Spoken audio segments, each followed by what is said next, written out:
Karakteristik orang bertakwa itu banyak sekali disebutkan di dalam Al-Quran ya. Ada misalkan dalam surat Al-Baqarah ayat 177. Kemudian yang paling terkenal itu, yang paling banyak dibahas itu ada di dalam Quran surat Ali Imran ayat 134 sampai dengan 135.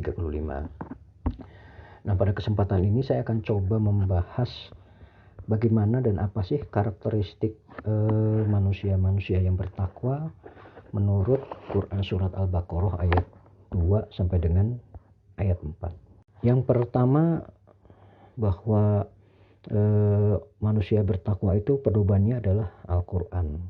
Karena Al-Quran adalah firman Allah yang diturunkan kepada Rasulullah Muhammad SAW melalui malaikat Jibril, yang apabila kita membacanya maka bernilai pahala. Dan ia merupakan pedoman utama bagi seluruh kaum muslimin. Di dalam kitab ini pun jelas sekali bahwa firman-firman Allah yang disampaikan tidak ada satupun dan sedikit pun keraguan di dalamnya. Maka semua ayat dalam Al-Quran itu adalah mutlak kebenarannya dan tidak ada kesalahan gitu ya. Maka ciri seorang muslim yang bertakwa adalah ia menjadikan Al-Quran sebagai petunjuk hidupnya gitu. Jalikal kitabul la raiba fi hudal lil muttaqin.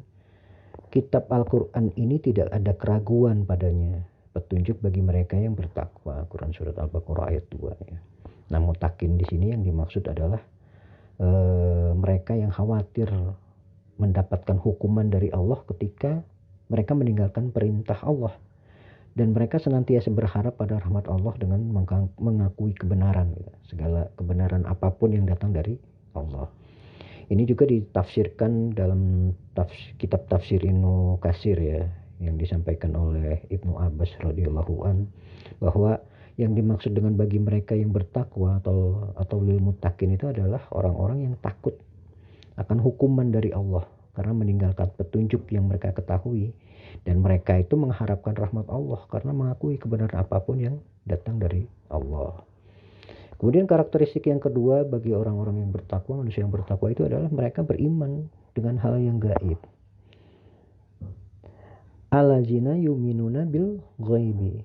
Jadi mereka yang beriman kepada yang gaib, itu Quran surat Al-Baqarah ayat ketiga ya. Jadi yang dimaksud beriman kepada yang gaib pada ayat tersebut adalah beriman kepada segala hal yang gaib, seperti beriman kepada Allah, beriman kepada malaikat, beriman kepada hari kiamat, dan beriman dan lain sebagainya hal-hal yang gaib. Ini disampaikan, dijelaskan dalam tafsir At-Tabari. Mereka yang dimaksud dengan mereka yang beriman kepada yang gaib itu adalah mereka beriman kepada Allah, beriman kepada malaikat-malaikatnya, beriman kepada para utusannya, beriman kepada hari kiamat, beriman kepada surganya, beriman kepada nerakanya, beriman ketika nanti bertemu dengan Allah, beriman dengan kehidupan setelah kematian, beriman dengan hal-hal yang yang sifatnya nggak masuk akal gitu ya. Jadi semua itu merupakan perkara yang perkara yang gaib. Nah, maka yang dikatakan orang yang beriman adalah orang yang beriman terhadap apa saja yang dikabarkan oleh Allah dalam Al-Quran melalui lisan Rasulnya, seperti adanya malaikat, para utusan terdahulu ya, para nabi dan rasul, hari kiamat, surga, neraka, alam barzakh, alam akhirat, dan lain sebagainya gitu. Maka apabila ia hanya beriman kepada Allah namun tidak beriman kepada apa yang datang dari Allah, ia tidak dikatakan beriman kepada Allah, karena ia telah menafikan konsekuensi dari iman kepada Allah itu sendiri ya. Lalu karakteristik berikutnya yang ketiga, karakteristik yang melekat pada orang-orang bertakwa yang ketiga adalah mendirikan sholat. Wa yuqimunas sholat, yang mendirikan sholat. Ini juga Quran surat Al-Baqarah ayat 3. Nah, coba kita perhatikan ya. Sholat, firman Allah tentang perintah sholat itu selalu kita akan mendapati kata sholat yang didahului atau disandingkan dengan lafaz akimu atau yukimu atau yukimuna dan sejenisnya, yang artinya adalah mendirikan atau menegakkan. Jarang sekali kata sholat itu berbentuk berbentuk secara langsung disampaikan, berbentuk fi'il amr gitu ya, seperti solu atau soli, kecuali dalam surat Al-Ashr, di mana makna perintah sholat yang dimaksud bukan sholat 5 waktu yang diwajibkan, akan tapi bermakna tentang sholat Idul Adha.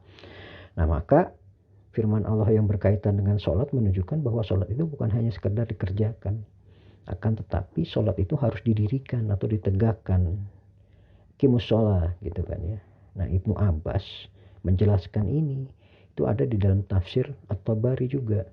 Jadi yang dimaksud dengan mendirikan sholat itu adalah menegakkan sholat, yaitu menyempurnakan ruku, menyempurnakan sujud, menyempurnakan bacaan, khusyuk, dan menghadirkan Allah di dalam sholat.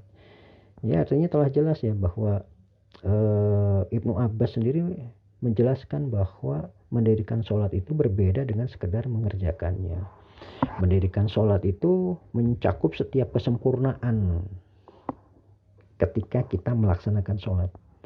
Maka dapat kita ambil kesimpulan bahwa termasuk ciri-ciri orang yang bertakwa ialah seorang berusaha untuk sempurna tatkala dia melaksanakan sholat. Baik ketika berdiri, ketika ruku, ketika sujud. Termasuk juga dia berusaha khusyuk dan menyempurnakan pula bacaan-bacaannya. Gitu. Makanya kalau orang yang hanya sekedar mengerjakan sholat masih belum masuk ke dalam kategori orang-orang yang bertakwa. Karena mengerjakan sholat itu bisa saja dia cuma 1 menit. Karena mengaku dia, wah saya kan sudah 30 tahun sholat. Sholat saya bisa cepat. Udah hatam katanya, udah hafal gerakannya. Itu masih dalam kategori mendirikan, belum mengerjakan, belum menegakkan sholat. Gitu. Dalam kategori masih mengerjakan sholat, belum mendirikan ataupun menegakkan sholat. Lalu yang berikutnya, ciri-ciri atau karakteristik yang melekat pada manusia yang bertakwa yang keempat adalah menginfakkan sebagian rezeki. Wa mimma razaqnahum yunfikun, dan menafkahkan sebagian rezeki yang kami anugerahkan kepada mereka. Ini Quran surat Al-Baqarah ayat 3. Jadi mereka sadar bahwa harta yang diberikan oleh Allah itu bukan miliknya tapi milik Allah. Maka mereka mulai senantiasa berinfak baik dalam keadaan sempit maupun dalam keadaan lapang. Karena mereka yakin bahwa itu bukan harta mereka gitu.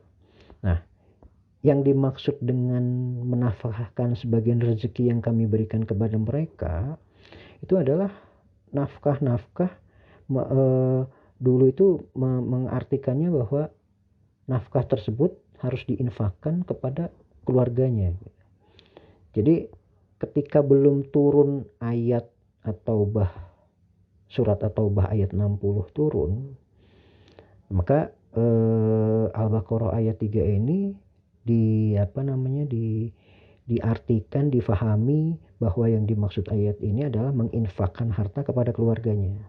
Maka saat itu para sahabat berlomba-lomba untuk memperbanyak infak dari rezeki yang mereka peroleh, bahkan sampai hampir habis gitu ya, hampir menghabiskannya gitu, diinfakkan kepada keluarganya.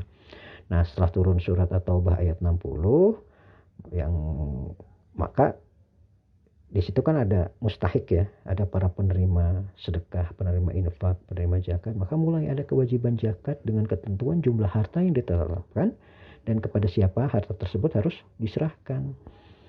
Nah, jadi dari situ barulah ya mereka melakukan yang namanya infak bukan hanya kepada keluarga tapi juga kepada orang-orang yang ada di dalam surat atau ayat 60 tadi. Maka dalam ayat ini dapat kita ambil pengertian bahwa orang-orang yang bertakwa itu memiliki ciri khas, yaitu selalu berinfak, selalu menafkahkan hartanya kepada yang berhak mendapatkan nafkahnya, begitu ya. Dan ia juga selalu mendatangkan kewajiban-kewajiban yang berkenaan dengan hartanya, baik itu zakat, nafkah, infak, sedekah, gitu ya. Nah, kemudian karakteristik yang kelima yaitu adalah beriman kepada kitab-kitab Allah. Ini juga dijelaskan dalam surat Al-Baqarah ayat yang keempat. Dan mereka yang beriman kepada kitab Al-Quran yang telah diturunkan kepadamu dan kitab-kitab yang telah diturunkan sebelummu. Walladzina yu'minuna bima unjila ilaika wa ma unjila min qablik.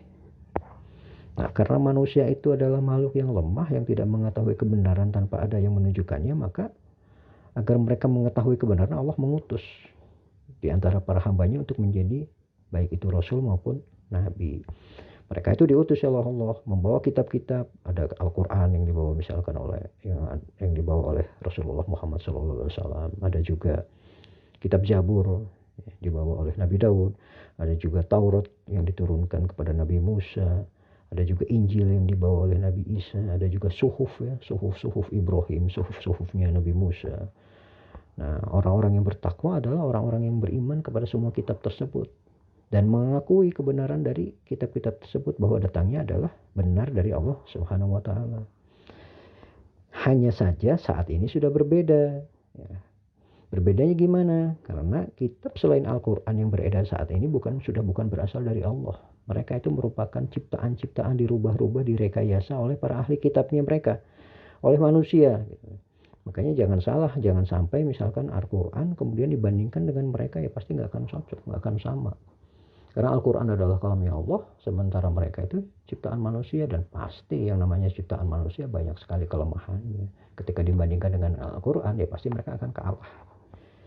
Begitu, maka kitab-kitab yang dijumpai saat ini selain Al-Quran tidak bisa dikatakan sebagai 100% berasal dari Allah. Bahkan mungkin 50% pun tidak, karena kitab-kitab yang aslinya sudah hilang. Begitu. Maka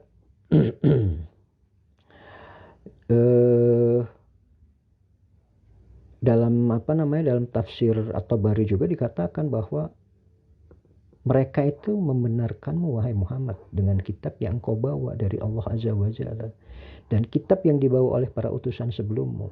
Begitu. Ya. Baik, kemudian karakteristik yang keenam dari manusia-manusia yang bertakwa itu adalah meyakini keadaan akhirat. Ini juga di dalam surat Al-Baqarah ayat keempat ya. Wabil akhiratihum yuqinun. Serta mereka yakin akan adanya kehidupan akhirat. Jadi akhirat itu kan adalah hari di mana seluruh manusia dikumpulkan untuk diberikan keadilan. Ya. Semua hak anak Adam, semua hak manusia yang tidak atau belum diselesaikan di dunia akan diselesaikan di akhirat. Semua orang yang zalim akan rugi. Pahalanya akan diberikan kepada orang yang dizolimi, begitu ya. Maka barang siapa yang amalan baiknya lebih berat, nah dia masuk surga. Sementara barang siapa yang amalan jeleknya lebih berat, maka nerakalah tempatnya. Gitu ya. Jadi sama seperti halnya penjelasan yang tadi di dalam tafsir At-Tabari yang disampaikan oleh Ibnu Abbas, bahwa yang dimaksud dengan mereka yakin adanya kehidupan akhirat itu adalah mereka yakin dengan adanya kebangkitan, mereka yakin dengan adanya kiamat, mereka yakin dengan adanya surga, mereka yakin dengan adanya neraka, mereka yakin dengan perhitungan amal, dengan timbangan amal. Jadi maksudnya mereka itu bukanlah orang-orang yang menyangka bahwa mereka beriman pada apa yang ada sebelumnya. Artinya sebelummu wahai Muhammad, akan tetapi tidak mau beriman dengan apa yang datang kepada engkau dan Tuhanmu. Ini enggak seperti itu begitu ya, jadi maksudnya ya. Nah, dari beberapa paparan sederhana tadi, maka bisa disimpulkan bahwa orang-orang yang bertakwa itu adalah orang-orang yang pertama ya, orang-orang yang bertakwa itu adalah orang-orang yang takut kepada Allah dan selalu mengharapkan rahmatnya. Itu yang pertama. Yang kedua, mereka itu benar-benar menjadikan Al-Quran sebagai petunjuk, pedoman hidupnya. Kemudian orang yang bertakwa itu meyakini bahwa hal yang gaib itu ada walaupun mereka tidak pernah melihatnya. Mengimani mereka itu dengan hal-hal yang gaib. Dan orang yang bertakwa itu senantiasa berusaha menyempurnakan dan menegakkan sholatnya. Ya.